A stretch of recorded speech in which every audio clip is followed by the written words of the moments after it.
They took his site down. That's how bad it was. So I received information, forwarded to me, not directly from, forwarded to me by Meier from the player. I am trying to figure out, let's say another consideration is that I represent the only scientifically proven case. So I've invited all the UFO experts. I've invited Bufan, Nick Pope and Richard Dolan and Stephen, all the rest of them say, would you like to debate it? Because you are all actively either speaking against it or ignoring and suppressing it. Let's have a discussion. None of them want to talk about the Billy Meier case. You're here today, courtesy of these people here, for free, because we feel it's important enough. Go wherever we can, and when a situation is such that people will come, we'll do a free event because you get to see for free what all your organizations, what your government, let alone the UFO people, don't want you to know about. So the reason for the Meier case is so that we'll discover the truth. And the truth, ladies and gentlemen, as we will move into it today, can be rather harsh. Rather harsh. We ain't seen nothing yet. The reason is also, at its core, to help us to assure our own very threatened future survival. If beings who can get here come here, and according to their own agenda, insert into our world all the evidence that any human being capable of thinking would require in order to discover the truth about this case, let alone other things we'll dip into, maybe we want to know that reason. Maybe we want to understand what they have been warning for 70 years in printed material. What we're facing as human beings on Earth, whether we like it or not. Believe me, this presentation is certainly not about a popularity contest, as you will soon find out. So I'm actually recommending that from this point on, effectively, forget about UFOs. There's nothing you can do with it. It's not you or me anywhere. Concern yourself with what Meier and the Plejaren have long been warning us about, and that which is unfolding right now before, indeed, our very, very, very sleepy eyes on this world right now, on Earth. And how that will relate to the title of this presentation, The Spiritual Teaching and the Spiritual Teaching People. So let's go into some of the information that is a matter of record, verifiably published long ago, copyrights establish it. And we'll go through some of the things that are part of the harsh truth, and maybe based also on our awareness of some of the events of the past couple of days or so in time, we will now start putting the pieces together.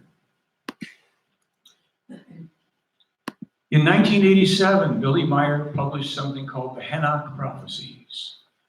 Now, I say he published it in 1987, but right now I'm going to tell you that it was not authored in 1987. However, I'm telling you that in accordance with what I like to say, which is according to the information in the case. We can more easily prove that it was only created and published in 1987. That's easy. So the next part is, well, it's one of those unprovable things because the Enoch prophecies refer to Enoch we know as Enoch. That name of a prophet, biblical or even pre-biblical prophet, Enoch. He published a lot of prophecies, very specific prophetic information. You are looking at some that we're going to go into. However, he composed this information over 10,000 years ago. When it was presented to Meier, it was presented in contemporary terms in the German language to Billy Meier and then translated.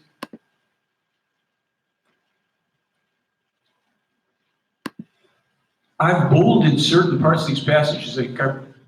Truly with this stuff, I could have bolded everything and then we would, we wouldn't be just focused on a couple of things. One of the things is, if we go just to the second paragraph, in all, America will play the most decisive role when in the guise to strive for peace and to fight against terrorism, it invades many countries of the earth, bombs and destroys everything, and brings thousandfold deaths to the populations. Well, if you do know the history of our interactions, aggressions, etc., around the world since 1947 alone, you'll know that our country, the U.S., has, well, let's see, it's over 200 unprovoked acts of aggression on its checklist against people, by definition, unprovoked, who never did anything to us. However, they had things we wanted. So we either overthrew their democratically elected governments, we assassinated people, we installed governments, we put our military in countries, we established corporations there, we started to mine and export. Everything has two sides to it.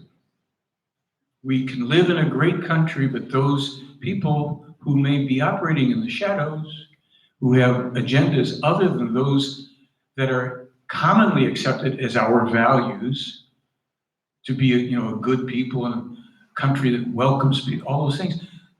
It doesn't matter what country you're in. Every country has the good, the bad, the ugly. We live here, and there are consequences for everything. So when they say that the military politics of the USA will likewise know no limits, we're focused on building and operating a worldwide police force, and then below that, but that will not be enough, and in the guise of a so-called peaceful globalization. This is written at the latest in 1987, before anybody's talking about globalization. They already knew this long ago. How'd they know it? A couple ways. One, the prophets who worked with the Pleiaren, which include Enoch, Elijah, Isaiah, Jeremiah, a man named Emmanuel, that was the real name of a man whose name we changed later through religion to Jesus Christ, for whom you can never find any history. It's only in the New Testament. And maybe one or two other religious texts. Muhammad. Those were actual, genuine contactee prophets with the Pleiaren, and they all brought the same information, the same teaching, which we'll get to. But in every case, it was corrupted. The prophets themselves were either, nailed up or attacked, or their lives were falsified. We're told that Muhammad was marrying 9-year-old girls when, at least according to the Pleiaren information, no, he was a champion of women's rights. How come that got left out? Well, what about all the attacks from, radical Islam? They're not Muslims. They're radical Islamists. There is a difference. We won't be encouraged to learn about the differences between things, because the agenda here is to just roll over everybody. And this is apolitical in the sense that there's nothing partisan politically. Are we singling out the U.S.? Well, if you read all the Meier material, you're going to find out that they are equal opportunity offenders. They got something bad to say about just about everybody and their crazy policies. But we live here. I'm focusing on us. War with Russia, the possibility that a third world war could develop if human beings as a whole will not finally reflect upon reason. So we talk here, you see the USA will gain predominance over all these other countries and peoples, but that ain't gonna last forever. At first, many countries will howl with the wolves due to fear of American aggressions and sanctions. Sanctions. Haven't we been trying to impose sanctions on Iran and Iraq and Russia, who's never done anything to this country? Now, did we have to agree with communism? Of course not. If there were people here trying to infiltrate, you deal with it. But Russia didn't bomb us. They haven't invaded us. They didn't launch a bunch of missiles into our country as retaliation for something. What were we retaliating in Syria for? Nobody sent anything our way. But we're retaliating because we're being conditioned all the time to accept aggression. But we're not being told about the other side of that. The other side of that, there's something called the law of cause and effect. It's immutable. It's a dumb law. It doesn't care. It goes What goes out comes back. Every action has an equal and opposite reaction, blah, blah, blah. So there comes a time when the pendulum that has gone out comes back, and sometimes it comes back as a wrecking ball. So there's telling us that there is going to be a turning away, a turning against the U.S. from many Asian, African, and European states. A turning away from the USA. Now, if all of this irrationality continues, if we, find another reason to up the ante and more provocation, a third world war will be inevitable. Remember, we started off here, spiritual teaching people in a UFO case. You're not going to hear this unpleasant stuff in the UFO community for the most part, unless they start copying the Meier material. This is a problem because they specifically, in this document, Enoch, he was referring to this country. He describes it in a way that's as clear to the player what he's talking about.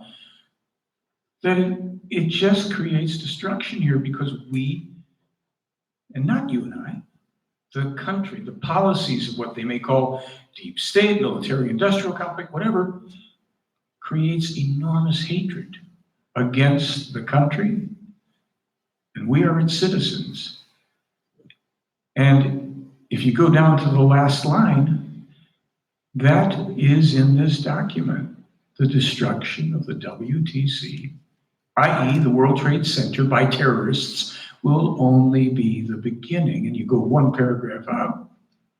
As a result, America will experience enormous catastrophes, which will reach proportions barely imaginable to people of Earth. What a bummer. Aren't we here to hear about extra something or others, torrentials, flying around, a craft? Nobody's going to tell you this stuff. And Billy has been trying to tell us for a long time. For a long time. It doesn't matter what age we're at. My age, younger people, we have our lives, we have them here. And this is going to go somewhere because we're not going to leave you in wide-eyed terror or feeling helpless and hopeless, impotent. There is a reason for this level of reality to be presented. Now here you see this quote about even when the North American continent will be stricken by the most terrible catastrophe, they're going to continue with the warring stuff. That is the Yellowstone caldera. And all of you probably know, in the news within the last couple of weeks, more and more activity has started to occur at Yellowstone. Does it mean it's going to blow next week? Nobody really knows. They may know, but they're not telling us when. But Meier was told 70 years ago about at that time, coming quakes and eruptions in central Italy.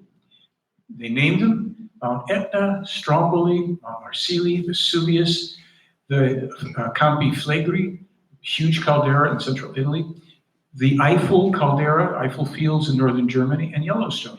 These are three major areas where there's going to be mammoth, no pun intended, eruption and disruption and shakes and quakes. So why hear about this? Because it means that if we start paying attention, we start seeing things appearing in the news. We have over 200 now confirmed and verified specific examples of Meier's prophetically accurate information. Ironclad. Forget the UFOs are real, great. We have 200 plus examples with more every week because things are moving along. There are submarine volcanoes that ring the planet. Meier's told 70 years ago by his first teacher, these will start to erupt in the third millennium. Parts of continents will go into the sea. A lot of change is coming. And of course, in this right here, we're also told about computerized weapons becoming independent, cannot be controlled any longer by human beings. Are we not already hearing about robotics and AI and people like Elon Musk and the late Stephen Hawking and other people talking about the danger of autonomous robotic artificial intelligence and the weapons? People, this was published for the second time 31 years ago by a one-armed guy living up in the mountains in Switzerland. Not Stephen Hawking and Elon Musk. We have got to leave behind the phantasmagoria that Meier described in 1958 that we are bombarded with on the internet, movies, television, everywhere. Make-believe, make-believe, oh, terrible things happen, make-believe. That's why when people are confronted with this, very often they glaze over. Who wants to hear this, let alone think that it could be Canada would be dragged into it when the Russian attacks attack force goes into Alaska and Canada. Russia, I may have it on one of these things probably in here somewhere. In this document, they tell you where Russia's going to move their troops. 12 years, no, more than that, probably about 15 years or more, 20 years more, the Russians moved their troops to that specific location. Computer-controlled weapons, enormous natural catastrophes, rolling walls of fire, which just also, we had already some of that up here in Northern California. Rolling walls of fire. Violent hurricanes, more to come. And then they speak about the great cities being destroyed. And they said in 1975, and again in 2012, Meier was told, the superpower USA could come to an end after 2020 if nothing in this country changes for the better. Now, there's something about this that's interesting. Superpower USA is United States of America. But 1975, they tell them again in 2012, in 1981 and 1987, Meier is told and tells us that there are civil wars coming to America. When I read the first warning from 81, I read it in about 86 or 87, I laughed. What are you talking about? Who's this guy in Switzerland with civil wars coming to America? We are the beginning now of that phase. There's no doubt about it. You will see more of those things. What leads to civil wars, among other things, are political machinations. The ongoing polarization of people, racial, cultural, religious, you name it, political. So people are encouraged to oppose each other more and more strenuously, stridently, and inflexibly. There's no talk of reason. That's what politics does. It doesn't matter what part of politics you're in. Politics, I remember when I was young, people said, politics is the art of the possible. I've learned that politics is the art of advantage. Politics, diplomacy, it's all lying to manipulate somebody for something that you want and just how far you're going to go to get what you want. Politics is manipulation. And you just see it all the time. I'll build that, I'll go along with you building that bridge there if you put this pork processing plant over here in there. You've compromised. Is this worth doing on its own or not? Let's have unanimity. Either everybody's for it or they're not. A real democracy. How about that project? Should that plant be there? Let's consider it on its own merits. Well, my candidate, my party, we're done. Once that happens anywhere, you're done. You will end up in more and more and more and more conflict, always. That's where we're at right now. Religious delusion. Are there good things about religions? Of course. Are there things about religions that go to extreme and that are corrupting of logic and thinking? Yes, there are. So where do you find yourself with so many people with so many different beliefs and all? And I like to tell this story because it's a true ongoing story for me in my life. Where I live, I've got a friend who's 55 or so. Young guy, he's up there where we live, and he's got some nice property. We sit on his porch in the warm weather, we watch the grass grow, and we hear the frogs, they're still going, and the crickets and all that. And he's a lifelong Mormon. Completely different place that he come from than that I do. And every now and then, without like clockwork, every 15 minutes, 20 minutes, how come you and I get along so well? We come from such different, and he knows I'm not religious. You can't say religion. I say, okay, cosmologies, right? Yeah, cosmology. I said, here's the reason. I'm going to illustrate it for you. This is your cosmology, and this is my cosmology. They seem to be different. However, You bring them together in the center, there's an overlap. There's a little window in there where our common values overlap. They're the same.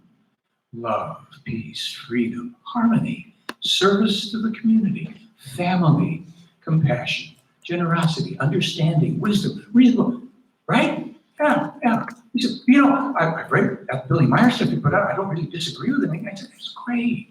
And I don't have to convert you to something. You don't have to convert me. We still are hanging out with our common values. Now, I went to an event up where I live, Flagstaff, Arizona. There's a place that holds on Friday nights once a month. They hold a meeting for people who belong to a group of religion called the Baha'i. I don't know if any of you, you've heard of it, right? So they're pretty benign sounding stuff for the most part. There's always something you learn about it. Okay, the Baha'i people they're an offshoot of Islam. They are more prominent in Iran. They're persecuted like crazy by the other Muslims. They get some really bad treatment. However, many of the tenets of their belief system would fit right in the center there. Other things don't. So I went to these meetings at this little coffee house for about a year and a half, simply to hear what people had to say, where we had the overlap, right? So one day there was a fellow there from Iran, a nice cultured guy, probably middle-aged. He was talking about some art and all this stuff, and I decided to talk to him a little bit, and I was inspired to tell him the following. I said to him, I have absolutely no respect for your beliefs, and I hope you feel the same way about mine. I like what you talk about, I like your values, and I like your artwork. I don't have to like your beliefs. Somebody's going to convert to another religion. Oh man, now I've got to go and have respect for those beliefs. I respect people. Beliefs simply means something that someone holds as true without any real evidence. You cannot vet it. It's not scientific. That's fine. There's all sorts of beliefs. But I want to know who you are, because there may be people that even, quote unquote, believe or think the Meier case is great, but maybe they don't live the values, and I'd have less in contact with them in practice than I would with people of a religion that I wouldn't want to belong to, but who happen to live the good parts of it all. So what leads to civil war is this extremism, is the polarization. The wackos on the left and the wackos on the right, because they polarize themselves. I'm left, I'm right. And we already see they will clash against each other come a certain time, and everybody else is collateral damage. And the country then breaks up. Now, in 2008, the Plejaren told Meier a couple of things, and what precipitated this information was that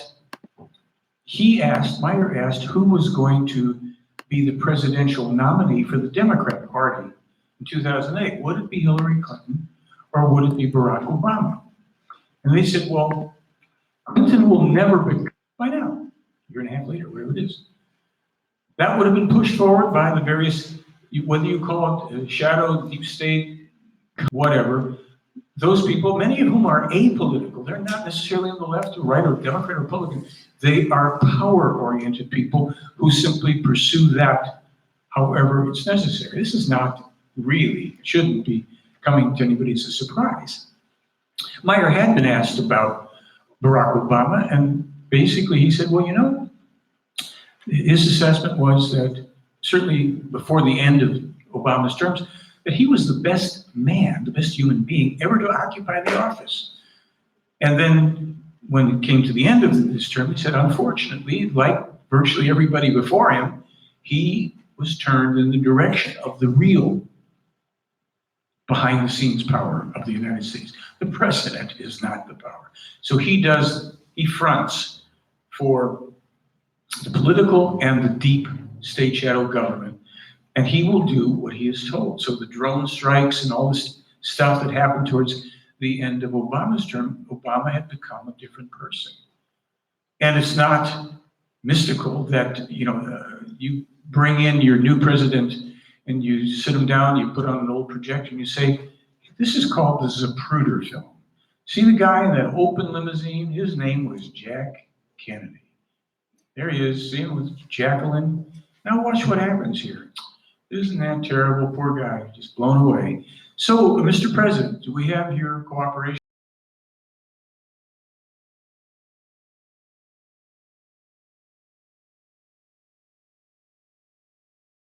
to a kid and say, "This family you have, okay, what do you want?" I know it sounds cynical, but here's what the play RN had to say 5 months before the election about Trump. First of all, they told Meier at the time, they said the next president of America it's going to be a surprise because it's going to be this man named Trump.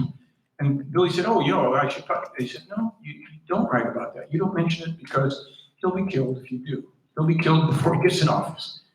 Huh? Yeah, well, it's just the way it works over there. He's not really a Republican. He's a one-man party unto himself. He's chaotic, a catastrophic human being, but otherwise he's well-meaning, not bad. He cares really for his people in his country, however he appears to people. He wants a peaceful political, military, and economical agreement with other parties, especially Russia. And there's that danger from the power-hungry schemers, as was the case with Obama. Believe me, with the Bushes, you don't have to coerce them. They're already on that page, wanting the power and all the rest. But they also told him in June of 2016, there will be false post-election machinations from opponents who will try to force him from office by trumping up, no pun intended, concocted claims of conspiring with the Russians or whatever that have no foundation in truth. Any fair-minded person, look, who likes Trump's environmental policies? Who likes his healthcare policy? The guy's got some really, really bad ideas, as they also said right here. Wrong regarding climate change and healthcare, but could change. He'll change other positions. Okay, so vote him out. But no, the will of the people, the majority, however it worked, who elected this guy, we don't have to like him. He was elected. Okay, start your campaign to unseat him. No, we're going to appoint a special counsel who will do any and everything possible to get this guy removed. Well, okay. Is that how democracy works? The deceitful Democrat deep state deception. And in order for this to happen, deceitful machinations will be initiated after the election in order to prove allegedly false election results by which Trump has illegally won his office. However, what will result of this planned deception, this we've not yet fathomed, which is why I cannot give any details to this. So we will see. We are living in a very interesting historical time. Whatever happens, whether we like this guy, this one, that one, this party, that, we're living in some very, very potent times. Now, here's a video. I don't know if you'll be able to hear it, but maybe you'll be able to read the subtitles. And if not, we'll if anybody doesn't get enough of the idea at the end, we'll encapsulate it. This was from a couple years ago when I interviewed Billy. Let's see if we can get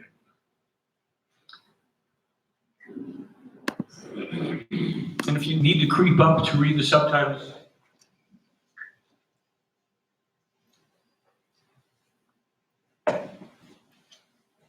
Amerikaner und EU versuchen, Russland kaputt zu machen. Putin, der sagt nichts, der schweigt einfach dazu. Und Amerika und Europa sagen einfach immer, Russland will angreifen, Krieg machen und so weiter, alles Blödsinn. Russland hat keine Idee, um Krieg zu machen. Wer Krieg zu machen versuchen, ist EU und Amerika. Weißt du, es hat in EU viele verrückte Leute, genauso wie in Amerika. Und in Amerika die Minorität, du weißt, was Minorität ist, die Minorität muss schweigen, kann nichts dazu sagen. Es ist das Gros, die regieren und die Feindschaft schaffen und so weiter und so fort und Waffenindustrie erhalten wollen und alles das. Und das Minorität im amerikanischen Volk kann rein nichts dagegen tun. Und die müssen dann auch darunter leiden, wenn über Amerika geschumpft wird, wenn etwas gesagt wird, was nicht gut ist über Amerika, müssen die dann eben auch darunter leiden. Das ist das, was eben sehr schlecht ist. Denn diejenigen, die Minorität, die nichts tun,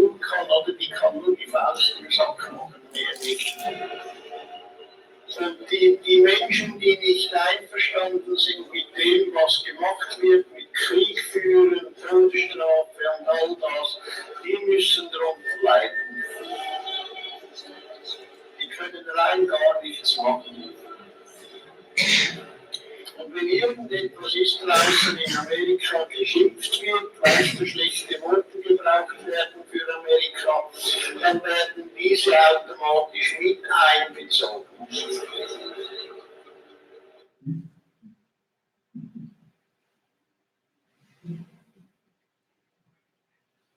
Weißt du, und ich denke, meine Meinung, wenn Clinton hinkommt, Hillary Clinton, dann ist der Teufel los, genauso wie bei Bush und so weiter.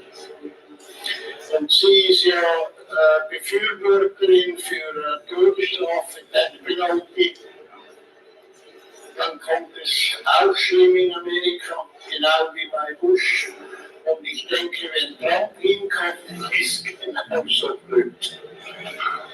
Ich glaube, das sind zwei, die überhaupt nichts taugen für die Präsidentschaft.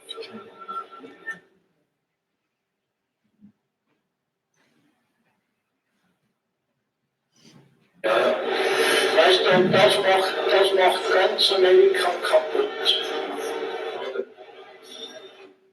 In 1981, Billy Meier published Stop it there.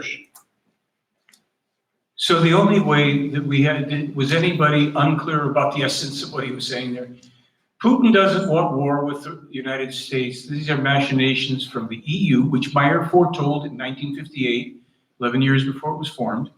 This is Merkel, who has opened the door to the migrant crisis in Europe, which will result largely in the fall of Europe to radical Islam. The EU, NATO, the US, they want to provoke the war with Russia. Putin doesn't want it. When we launched those missiles the other night, had Putin wanted to, he could have sunk the battleships and all the rest of it. They didn't do anything, they just held back. That may or may not be a good thing, but they did that. We need to promote understanding, seek cooperation, focus ourselves on common values, illustration, and study the spiritual teaching so that we become more of the spiritual teaching people. Now, what does it really mean? What are we talking about? I've got a bunch of slides I could show you, but I want to just explain a bit here, and then maybe if you need a few minutes break, then we can come back for those that want it. The spiritual teaching is the core reason for the Meier context, for these people coming to Earth. It is a non-religious, belief-free teaching. So if you want to study electronics, if you want to study auto repair, if you want to learn how to make something from a recipe book, you pick up your instructional, you pick up your book, you study.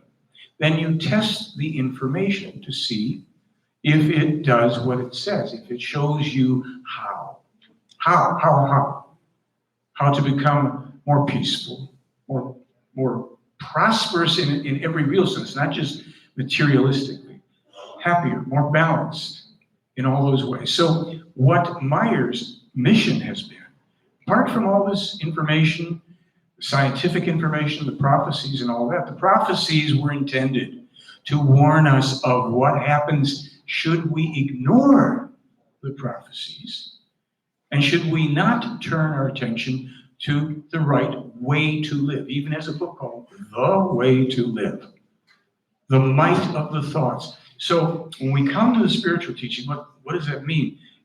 If it's not religious, what's it about? Well, let's take just a couple of the basic principles in the spiritual teaching.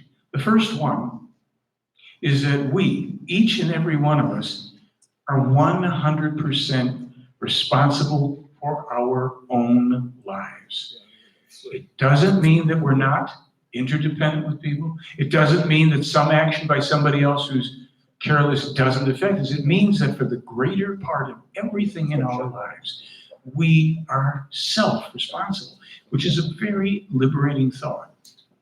If there's nobody hovering above us waiting to dip us in hot lead when we die, or send us to a purgatory or an imaginary devil or whatever, if we don't have that fear looming, and we realize that the heaven and earth are that which we create in the here and now, in our lives.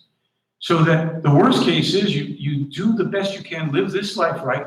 Whatever happens or doesn't happen after we pass from this world is another matter, but we've done it right when we're here. And that just means doing to the best of our knowledge, the best of our ability to live in harmony with certain universal truths and laws of this universe, of this creation, which is the consciousness and the source of everything that exists in life.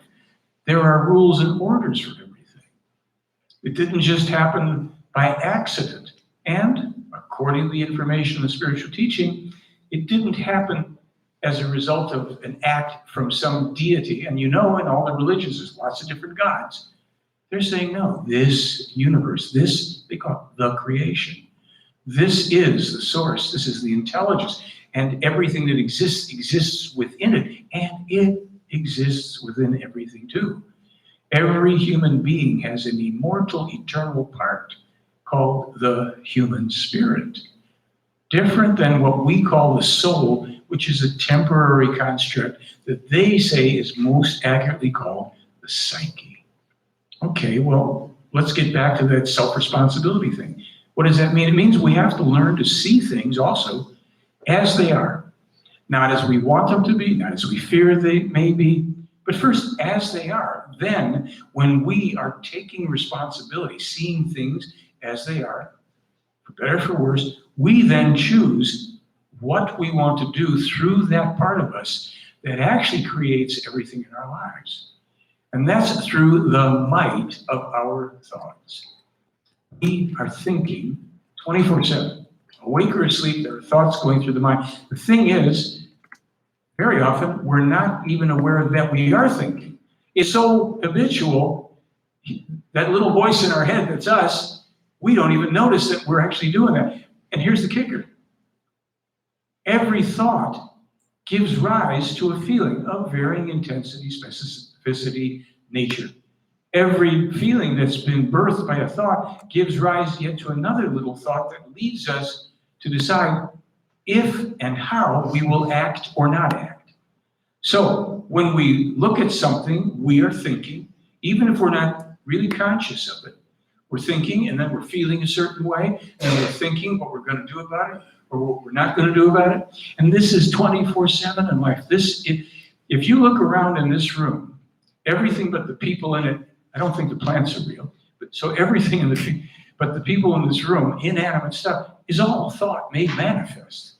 Human beings thought about and thought up and created all of this. The chair you're sitting on, the clothing that you're wearing, shoes on your feet, this, that, and everything. This is what human beings do. We think. Some of us carry the thoughts farther. We get a feeling, we think, we create, we act.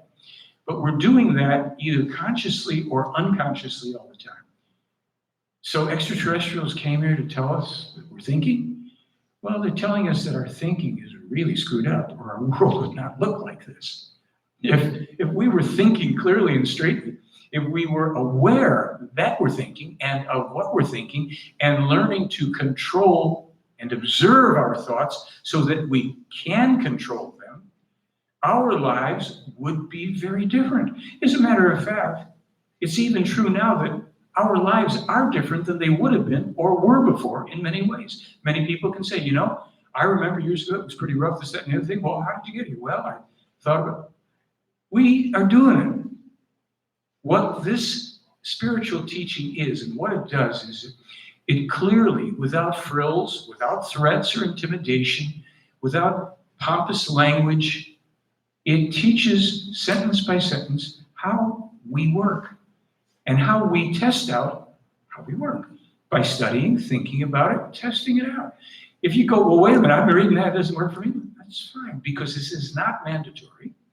You're not going to be punished by anybody for not studying the spiritual teaching.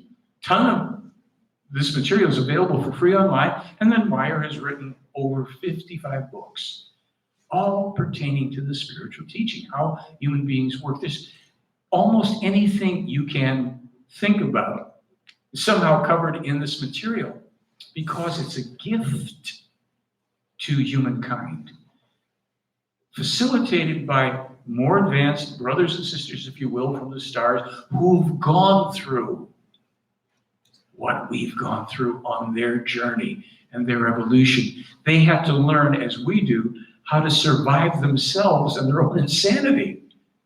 Their forefathers, they've had space travel for more than hundreds of thousands of years in their genealogy.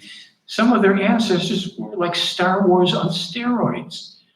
They knew all sorts of stuff. They had high tech. Many of them were very spiritually developed, but they used it the wrong way. There's no perfect space brothers out there. There are only other beings evolving on their worlds, some of whom have developed the ability to leave their worlds and plunge out to seek out other life in the universe.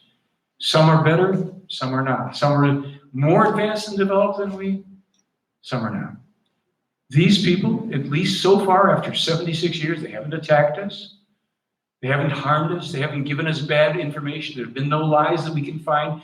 They've given us something that we look at and we say, well, if that physical evidence is real and we can determine it from all the analyses, we can now do our own analyses using computer stuff. If the prophecies are accurate and we can check that out for ourselves by doing online searches, then there's a reason for it. They're saying is, well, here it is. If you think that there's enough credibility to all the warnings, all the information we've given you, we and Meier, as a source for this for you people of Earth, basically freely given, would you take our advice and at least look at what we brought you? The spiritual teaching. Don't get hung up if you don't like the word spiritual. The teaching, the information, and play with it at any time in your life that you find it. You're neither too old, and in most cases, not too young either. Young children aren't going to find or understand it. When they're curious enough, they may ask about it. It's not to be forced on them. You don't drag them, as some religions will have you do, drag children to church at an early age and pound in the beliefs. There's nothing to believe here. Cause and effect, an immutable law of the universe, and they discuss it in great depth and detail and show us how it works and how to do it. There's another element, there's so many. One of the elements that I love is the element of striving. Having something you move towards, that you're going to strive. It doesn't have to be the biggest thing in the world. It could be to add something to a collection that you've got, to write some poems, to whatever it is. But human beings need to strive towards something. Or they stagnate, they become unhappy with themselves, they don't know why, they become depressed or anxious because they're not inspired, they're not fired up from within by themselves to strive for things. A lot of it, people would say, well, wait a minute, most of the things you're saying is kind of like common sense. It's pretty uncommon though, isn't it, common sense? Some of it is, physics is common sense too. Cause and effect is common sense. When we know that, when we've seen that in operation, bounce the ball, throw it out, bounces, comes back. Then when they say, well, that's how things work, because it's thought, goes out and it brings back, and things come up from inside you, things approach you from the outside, you make choices, you experiment, you make mistakes. You have to make mistakes. How are we going to learn? We're not perfect. We're going to go, I'm doing this and it always works here, and I did that, and that works, and it's all perfect. We wouldn't learn, we wouldn't grow, we wouldn't be troubled, we wouldn't be tossed around like a raw gem in a tumbler to be polished. We have to have the friction. We have to have the opposition. We have to have the stimulation from other people and events, pleasant and unpleasant. History is full of these things. So at this time in our history, here we've looked at just a little of some of the unpleasant things that now are not quite so unimaginable. They're not so vague. They're not so, they're kind of on our doorstep. But that doesn't mean we have to be panicked and taken by surprise by everything, because when we do know, okay, we can now see the next time you open up your browser for the news or a newspaper or a magazine and you hear the next thing and the why didn't somebody warn us, you already know, well, that's probably because of this. And that will lead to this. And now you start to see the future for yourself.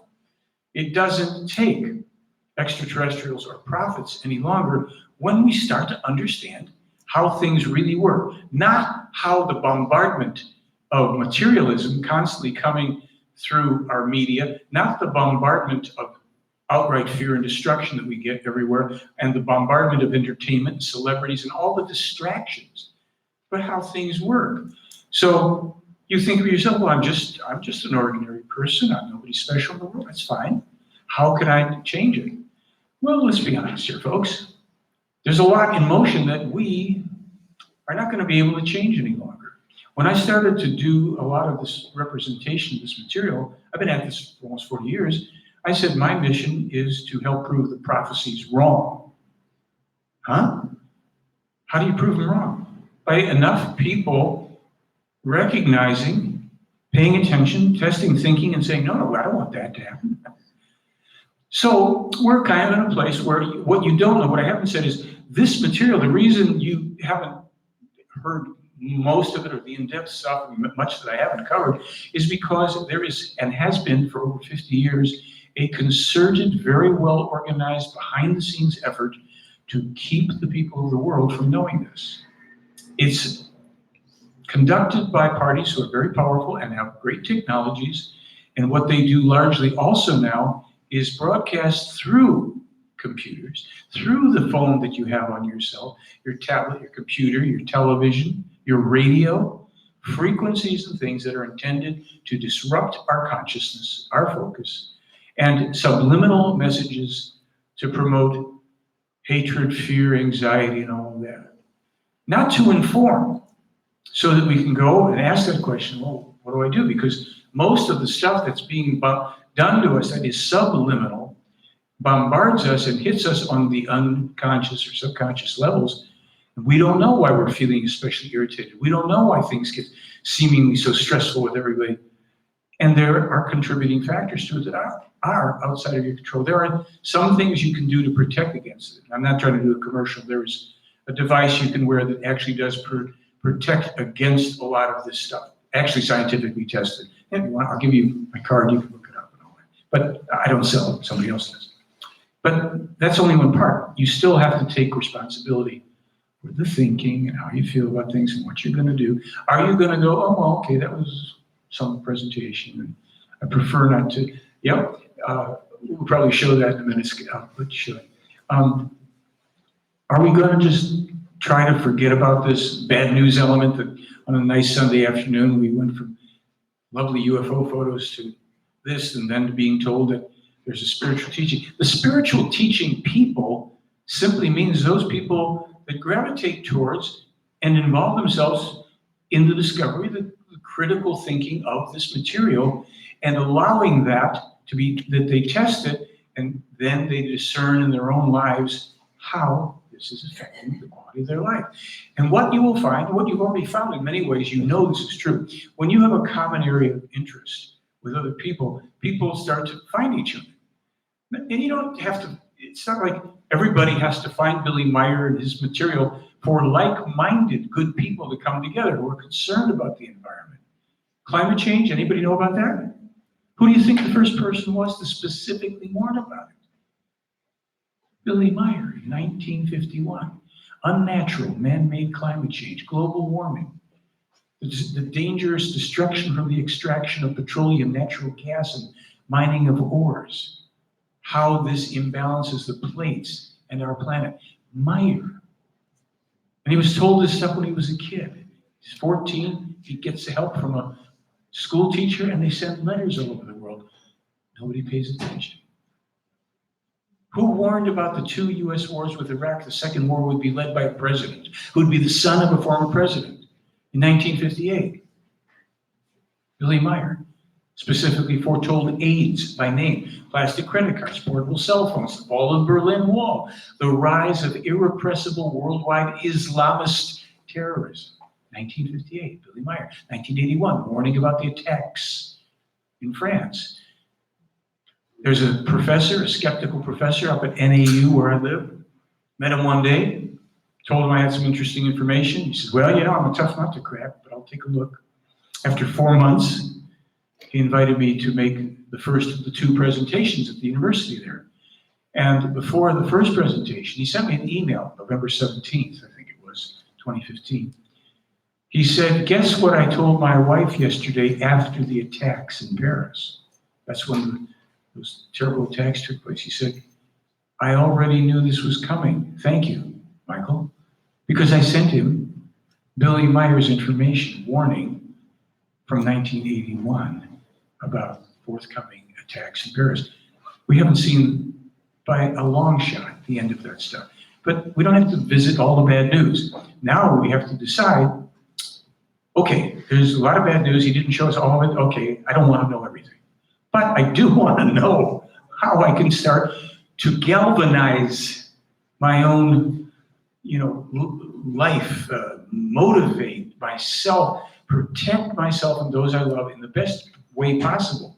That isn't always, sure, you can have a gun or a knife or whatever you have as a self-defense tool, but it's how you think.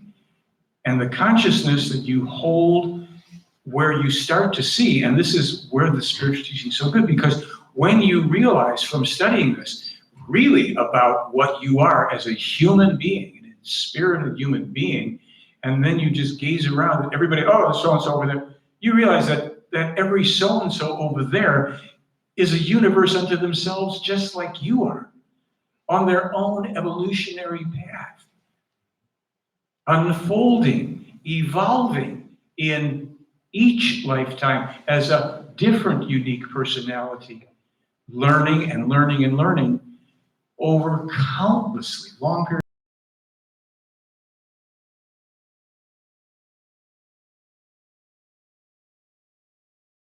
This creation, billions of years from now. So we're not worrying about, I'm not going to worry about past lives. I'm not going to worry too much about what happens in a million years from now. I want the quality of this life to just be really good. I want to really return to who and what I was kind of when I came into this life with a fairly clean slate. And I've had a lot of stuff that's come my way and imprinted itself on me as a human being on earth during these ever troubling times. But the beauty of life is accessible through the mind, through the eyes, through the breath, and through the self-created peace, and the recognition of each human being as the same independent little universal energy walking around as you are, as we are, as I am. The thing is, we don't have to like everybody. We can more easily love everybody than we can like them. And that's really an interesting thing to experience. When you can look at somebody, let's say you've got somebody who's been just a thorn in your side for the longest time. When they don't notice it, you just look over and you go, another human being with a spirit within them of the same value in life as me. Couldn't be more irritating to me, couldn't be more of a problem to me, but dang, how can I not love that being? Do I like him? No. Do I want to go back and sit down? No, it's not required. You can hold that love, and you find yourself, as you move through life, then everybody you meet, everyone becomes this story. To whatever degree we read the book in any moment or any period of time we're with people, here's the story of a life. Billy wrote an article, to be of equal value. And when I read that, I went, wow. Because he was saying, there's almost 9 billion people on this planet, not 7 or 8. We're overpopulated, another story. It's really the cause of all our problems, but it's a hot button for people to think about it. It's not right now what I'm going to talk about. But he spoke about, to be of equal value, you have to recognize that each human being is inspirited. Now, does that mean that everybody has the same abilities, the same status, the same accomplishment? No. But intrinsically, it doesn't matter in the material life whether you have been cleaning floors for 45 years. As an occupation, that's been it for you. In some way, you know more than the scientist who has the answers to certain things of greater magnitude, who knows more than somebody else who's above him, and less in another area. We don't need to compare ourselves. We are of equal value. So if we are of equal value, and we know that, we seek to find the way to harmonize. When Billy says the cornerstones, peace, love, freedom. So when you have a note, and if you hear it, oh, it's a dissonant note, well, how do you create a harmonic? to it? How do you find the other note that vibrates in harmony with it? And the two of you create that overlap. That's an adventure unto itself. That can happen at a table, sitting around for coffee with people, and you're talking. You're not having to preach to people. You're not trying to change people. In that state of understand, when we can actually start to understand other people, Billy says, to understand another person is to love them. Because you've backed away from impulsive judgment, criticism, all the first impressions, right? Or the carried impressions from previous experiences with people. Have you ever run into somebody you hadn't seen in a long time, but they had been kind of an enemy or opponent, or you say, but for some reason, you're glad to see each other. And you didn't bring that up. You might remember that you used to be butting heads, but you both have been through enough of life that there's something about, you get it, even on a wordless level, another human being. Wow, and I remember when we were just banging our heads together,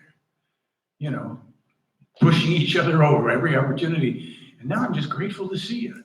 Nice to see you too. It does something to us in the moment. It's so transformative, where we're not always ready to, for conflict. And it isn't even completely our fault that we're so ready for conflict, because as we will learn in the Meier case, more than 22 million years ago, according to this information, our very distant forefathers in another star system genetically modified a race of human beings to become very willing and able warriors to protect them.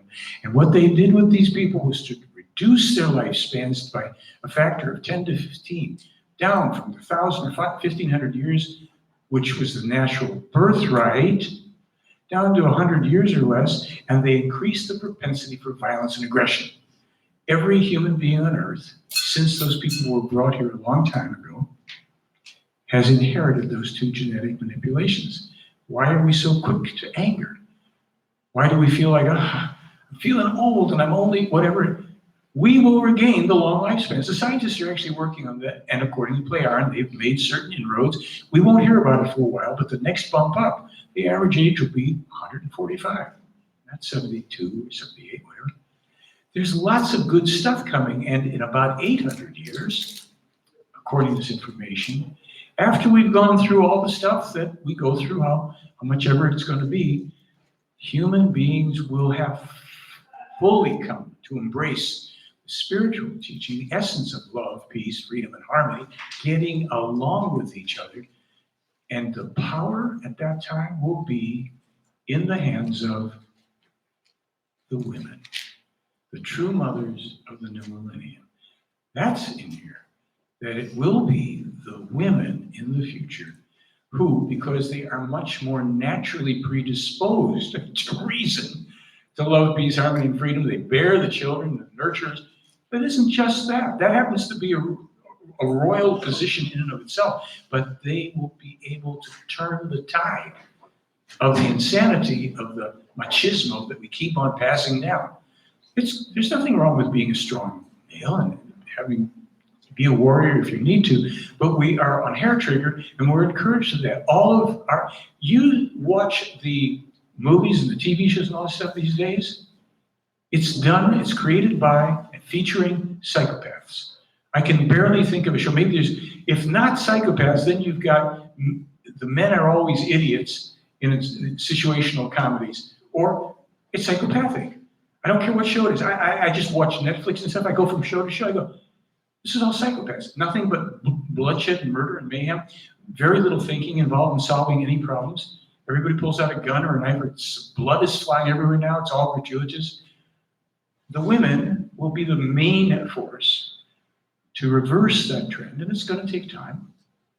It's really going to take some time, but we will then regain our senses and have developed the technologies to repair the damage on Earth, to the seas, to the air, to the water, everything.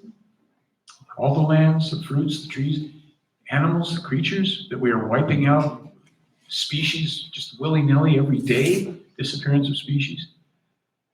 This all comes back to the might of the thoughts, the spiritual teaching, the focus on true eternal values, love, peace, freedom, harmony, understanding, reasonableness, knowledge, wisdom, compassion. These are words that exist for a reason, folks. They are not the things that with our societies any longer emphasize and bring to the forefront for us. It isn't the education our children are getting anywhere, except maybe in some of the better private schools, I don't know. But this is the education for humankind, brought to us by a man on earth who received a lot of it from these good folks who learned it themselves. And for 52,000 years, they say they've maintained peace in their worlds. They gave up their other way of behaving and have decided to embrace truth. 52,000 years ago. And that's how they live. Do they use money? No. What do? You can have whatever you want, but you have to give back to the society. Every day, you must contribute 2 hours of your time for the betterment of everybody else. And then you need something you want. Who cares? It's not like here where we're climbing over each other for pieces of paper or plastic cards or metal coins or imaginary currencies or whatever we do. Because we worship stuff and we try to amass. If you can have what you need, what you want, and all you have to do is give of yourself, well, what do you have to amass? There's no scarcity. It goes on and on. And this is what our world will eventually come to be when we, as evolving human beings, in our subsequent lives as well, because once you've heard about this in subsequent lives, you will find it again. So it's not like, well, why should I even stop this? 5 minutes. We have 5 minutes, so we're going to wrap it. Does anybody have a question? We can actually answer a question outside if we want to.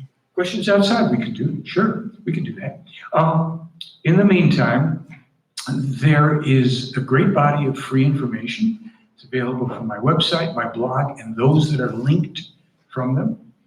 We have, if you want, we do have DVDs, and I have one DVD that's a workshop, so you can learn how to do a process in the spiritual teaching for yourself just by putting a DVD in, and you're guided through the steps.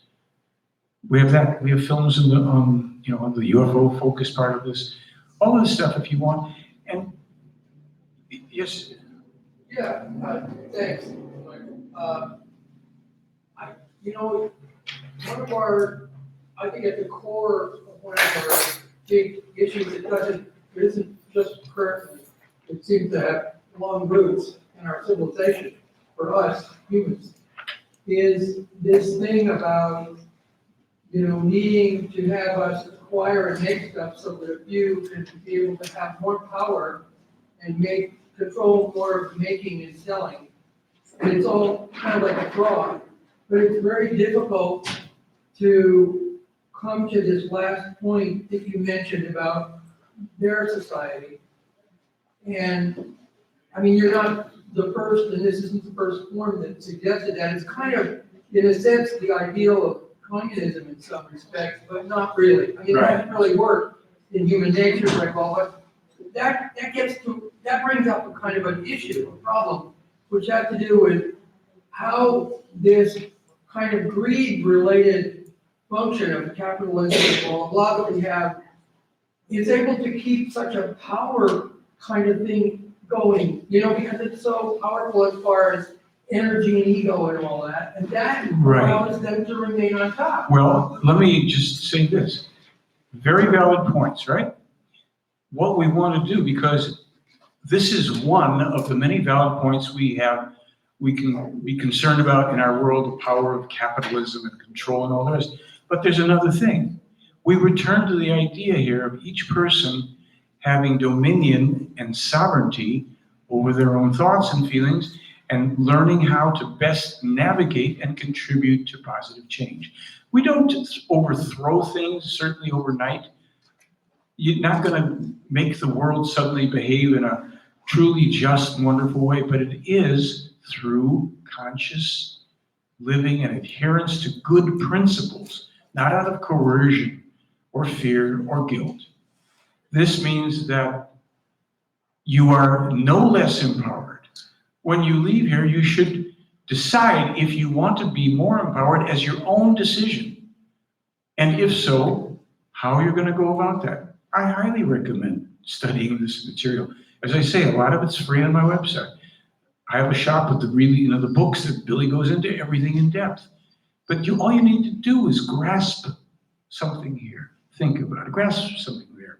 Think about it. Try. It's learning anything. These big issues, all the stuff we showed there, the way things are going to roll because the mass of humanity didn't get this in time.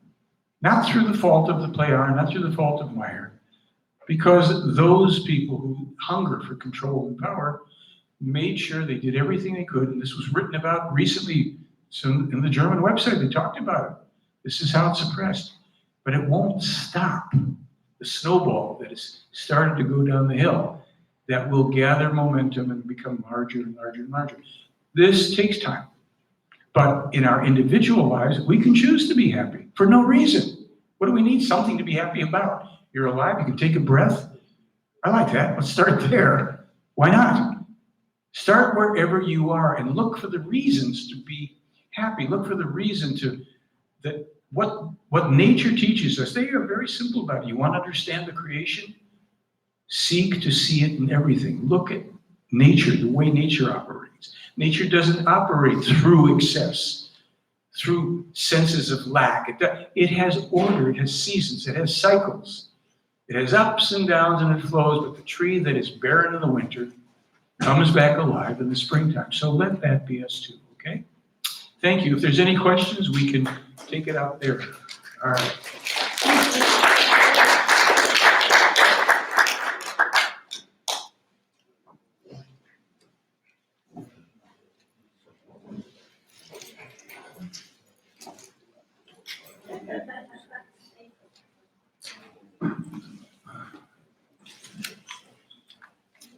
So the questions will be answered. Yeah, because we need to vacate the room. Yeah.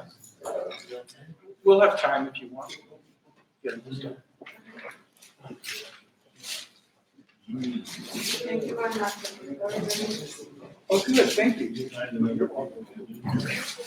What do you guys think?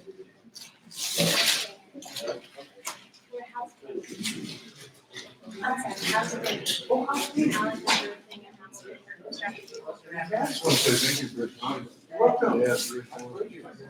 I have some cards.